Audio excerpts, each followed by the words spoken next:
and we're still joined by our panel, Susan. What do you make of what she said? Particularly, I'm interested on your thoughts around sex education in schools, because I saw you there, you were raising your eyebrows. Oftentimes, parents have no idea what their kids are being taught, and oftentimes it's quite X-rated stuff. I have no idea why you would think that it's not a good idea to include parents in that kind of that part of their education, and that they need to know. But I worked for Childline and the NSPCC for 5 years, going into schools, primary schools, talking to children about all forms of abuse. And sexual abuse is one of the 5 forms that we would talk about. Now, there's nothing explicit in the Childline NSPCC script kind of and work we were given to work with, but we always made it available to the teachers in the schools before.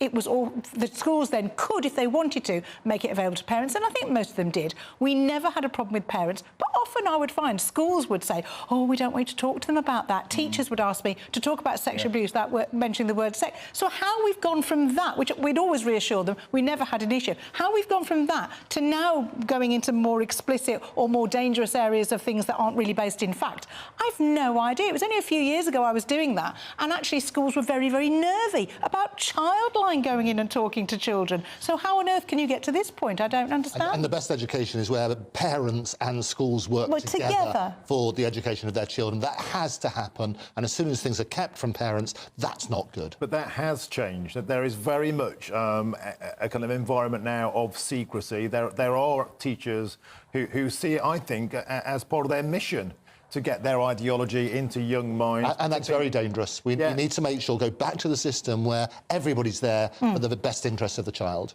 But I do think they've been a bit asleep at the wheel. Were you convinced by Gillian Keegan? I think she gives a good account of herself, actually. I think she does. I think she does seem to be across a lot of detail. So I find her quite a reassuring presence. The devil is always in the detail, and actions always speak louder than words, but she does give a good account of herself, I do feel. Andrew, what do you make of that interview? I thought she did an effing good job, is what I'd say. Yeah. But remember that one. The interesting thing, and this is the hot mic moments, no, I think she is very good at getting out there, dealing with your very tough questions, and I thought she gave some credible responses. Right. There are the devil's in the detail, and as you say, there are a lot of issues that need to be addressed accordingly. All right. Andrew Eborn, Susan Holder, always a pleasure, never a chore. Thank you. Superb. Thank you very much, both of you. Now, here is Alex Burkle with the weather.